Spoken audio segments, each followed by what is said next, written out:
चुनाव में कई हथकंडे अपनाए जाएंगे, किसी की ट्रांसफर कर देंगे, किसी की पोस्टिंग कर देंगे, इससे ज्यादा जोर नहीं चलेगा।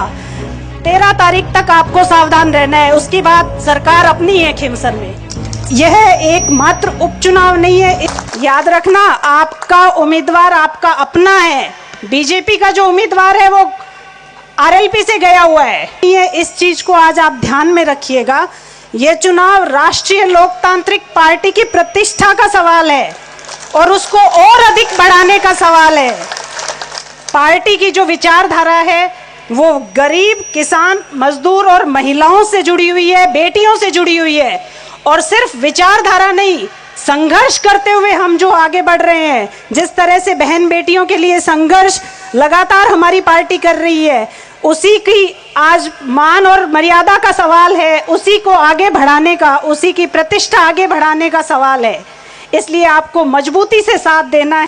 याद रखना आपका उम्मीदवार आपका अपना है। बीजेपी का जो उम्मीदवार है वो आरएलपी से गया हुआ है और जो कांग्रेस का उम्मीदवार है वो बीजेपी से आया है। लेकिन आपका आरएलपी का उम्मीदवार वहां बैठने वालों में से आपने यहां भेजा है। इस चीज को याद रख के आप वोट दीजिएगा। 2008 में खींवसर की विधानसभा जब से बनी है तब से आपने नेताजी को 4 बार विधायक बनाया है, 2 बार सांसद बनाया है। बड़े भाई साहब नारायण जी बेनीवाल को भी आपने विधायक बनाया। मैं आप और इसी के बदौलत एमपी साहब ने आपकी पहचान पूरे देश में करवा दी है। लोग पूछते हैं पूरे देश में कि खींवसर कौन सा है, कहाँ है खींवसर। में कई हथकंडे अपनाए जाएंगे, किसी की ट्रांसफर कर देंगे, किसी की पोस्टिंग कर देंगे, इससे ज्यादा जोर नहीं चलेगा। मेरा समर्थन राजनीति में तो मेरा शायद इनके साथ कोई सहयोग नहीं रहा होगा, लेकिन हाँ, जैसा कि भागीरथ जी ने इन्होंने भैया ने बताया है कि मैंने कभी इनको परेशान नहीं किया। आप लोगों के लिए जब लड़ते रहे, कभी हमने घर से परेशान नहीं किया कि हमें किसी चीज की जरूरत है। इसलिए आपसे मैं वही मान सम्मान चाहूंगी कि जिस तरह से हमारा परिवार हमेशा आपके लिए तैयार खड़ा रहता है, वैसे ही आप लोग भी हमारे साथ कंधे से कंधा आगे भी मिला के चलिएगा। और भैया चिंता कर रहे थे वजन कम हो जाएगा, तो उसकी कोई ऐसा कुछ नहीं है, नहीं होगा, क्योंकि इतनी बड़ी पार्टी मेरे साथ खड़ी है, आप सब लोग साथ खड़े हैं, ऐसा कुछ नहीं होगा। खींवसर में आपके लाडले सांसद महोदय ने के नेतृत्व में जो विकास कार्य हुए हैं सभी जानते हैं आप लोग।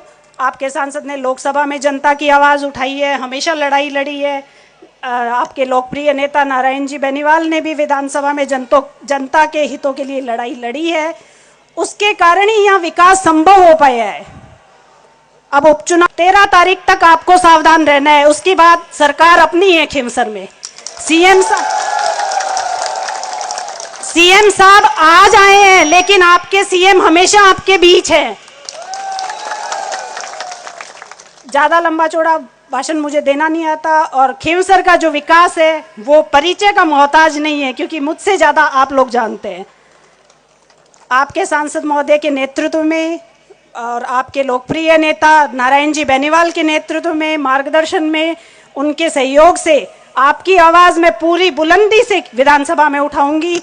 और जो भी होगा, बीजेपी वाले सिर्फ बोल रहे हैं कि हमारी डबल इंजन की सरकार है, लेकिन याद रखिएगा डबल इंजन की सरकार आरएलपी की होगी, क्योंकि एमपी भी हमारा और एमएलए भी हमारा।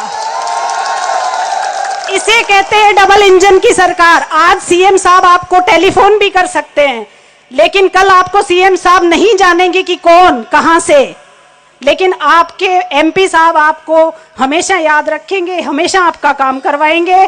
और भैया मेरा सहयोग पूरी तरीके से देंगे, इनके मार्गदर्शन में ही मैं काम करूंगी। और आपसे अनुरोध है कि आने वाली 13 तारीख, जैसे मेघ सिंह जी ने बताया कि 13 तारीख को बोतल के निशान पे वोट देना और भारी मतों से मुझे विजयी बनाना, मुझे आशीर्वाद देना। आपने हमेशा दिया है मेरे परिवार को, आज मेरे ऊपर भी भरोसा जताना। धन्यवाद। राम राम सा।